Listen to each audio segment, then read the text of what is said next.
چاہتا ہے ہر بندے کا کہ لیلۃ القدر میں عبادت کی ہمیں سعادت نصیب ہو، لیکن وہ نعمتیں کب نازل ہوتی ہیں، رحمتیں کب نازل ہوتی ہیں، جبریل علیہ السلام کب نازل ہوتے ہیں، ہمیں اس بات کا پتہ نہیں۔ تو ممکن ہے ہم 11 بجے تک عبادت کریں اور یہ رحمتوں کا نزول اس کے بعد ہو، ممکن ہے کہ ہم 12 بجے تک عبادت کریں اور ان خاص رحمتوں کا نزول اس کے بعد ہو، ممکن ہے ہم 2 بجے تک عبادت کریں اور ان رحمتوں کا نزول اس کے بعد شروع ہو۔ تنزل الملائکہ، جو ملائکہ نازل ہوتے ہیں، اب کب نازل ہوتے ہیں ہمیں اس کا تو پتہ نہیں ہے، لیکن قرآن مجید سے ایک اشارہ ملتا ہے اور وہ بڑا مزے کا ہے۔ پروردگار عالم نے ایک طرف تو بات چھپائی مگر دوسری طرف بندوں کو راہ بھی دکھائی۔ جیسے ماں بچے کو کچھ دینا چاہتی ہے تو چھپا دیتی ہے مگر کچھ ڈائریکشن بھی دے دیتی ہے، دل میں ہوتا ہے کہ میں نے اس کو محروم تو نہیں کرنا، تھوڑی سی کوشش کرے گا تو اس کو مل جائے، تو ایک طرف تو چھپا بھی دیتی ہے اور دوسری طرف اشارے سے بتا بھی جاتی ہے۔ یوں ہی لگتا ہے کہ اللہ تعالیٰ بندوں پر اتنے مہربان ہے کہ لیلۃ القدر کو ایک طرف تو چھپا دیا کہ اس کو تم ڈھونڈنے کے لیے اعتکاف میں بیٹھو، راتوں کو جاگو، مگر دوسری طرف اشارہ بھی کر گئے۔ یہ اوپن سیکرٹ ہے پروردگار کا، کہنے کو تو راز ہے مگر اس راز کو ایک طرف سے بتا بھی گئے۔ وہ کیا کہ پروردگار نے یہ بتا دیا کہ جب وہ فرشتے نازل ہوتے ہیں، برکتیں نازل ہوتے ہیں، یا حتی مطلع الفجر، وہ رحمتیں اور برکتیں طلوع فجر تک نازل ہوتی رہتی ہیں۔ اب ہمیں یہ تو نہیں پتا کہ وہ کس رات میں کب شروع ہوں گی، لیکن اتنا پتا ہے کہ جو رات بھی ہوگی اور جب بھی اس میں وہ رحمتیں نازل ہوں گی تو وہ رحمتیں سحری کا وقت ختم ہونے تک جاری رہیں گی۔ اب یہاں سے ہمیں ایک نقطہ مل گیا کہ اگر ہم روزہ رکھنے کے لیے 1 گھنٹہ پہلے اٹھ جائیں وقت ختم ہونے سے،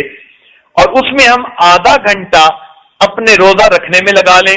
کھانے پینے میں استعمال کر لیں، اور جو آخری آدھا گھنٹہ ہے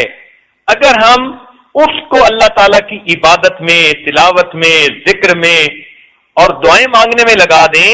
تو جب بھی وہ رمضان کی رات ہوگی، چونکہ اس کی رحمتیں مطلع فجر تک رہنی ہے، یعنی جو آخری وقت ختم ہوتا ہے کھانے پینے کا اس وقت تک رحمتیں نازل رہتی ہیں، تو گویا اس آخری گھنٹے میں رمضان کے 30 دن جو عبادت عورت کر لے گی اس کو گویا لیلۃ القدر کی ان خاص رحمتوں کے وقت میں عبادت کرنے کا اجر نصیب ہو جائے گا۔ اور عام طور پر آپ دیکھیں گی کہ شیطان اور نفس ایسے مکار ہیں کہ بس ایسی نیند طاری کر دیتے ہیں،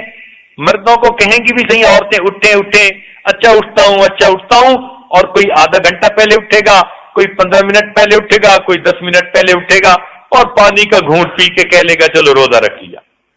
تو نبی علیہ السلام نے فرمایا ہمارے اور اہل کتاب کے روزوں میں فرق یہ ہے کہ وہ بغیر سحری کے روزہ رکھتے تھے اور ہم لوگ سحری کے ساتھ روزہ رکھتے ہیں۔ تو ایک تو وہ کھانا ویسے ہی عبادت کا کھانا، اور دوسرا اس وقت میں اللہ تعالیٰ کی طرف سے وہ خاص رحمتیں ہوتی ہیں، لہذا عورتوں کو چاہیے کہ افطاری کے وقت کی بھی قدر کریں اور سحری کے جو آخری آدھا گھنٹے اس کی بھی قدر کریں۔ جن کو بھی کھانا کھانا ہے ان کا کھانا دسترخوان پہ آپ 1 گھنٹہ پہلے رکھ دیجئے، اب وہ اس کو جب کھانا چاہیں کھا لیں، آپ اپنے آخری گھنٹے میں مصلی پہ آ جائیں۔ عائشہ صدیقہ رضی اللہ عنہا نے پوچھا اے اللہ کے نبی اگر میں ليلۃ القدر پاؤں تو کیا دعا کروں؟ دیکھو امت پر ان کا کتنا بڑا احسان ہے۔ نبی علیہ السلام نے فرمایا کہ اگر تم ليلۃ القدر پاؤ تو یہ دعا مانگنا اللہم انک عفو تحب العفو فاعف عنی، اے اللہ آپ تو معاف کرنے والے ہیں، معاف کرنے کو پسند فرماتے ہیں، اے اللہ مجھے بھی معاف فرما دیجیے۔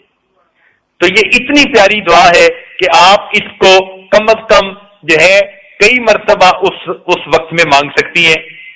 تو اس آخری وقت میں کچھ استغفار کی تسبیح پڑھ لی، درود پاک پڑھ لیا، کلمہ پڑھ لیا،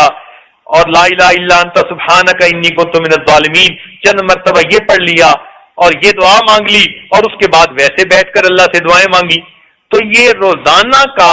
سحری کے وقت کا آدھا گھنٹہ 15 منٹ اگر اس کو آپ مصلی پہ گزارنے کی جو ہے عادت بنائیں گی تو یقیناً آپ کو لیلۃ القدر میں عبادت کا اجر نصیب ہوگا.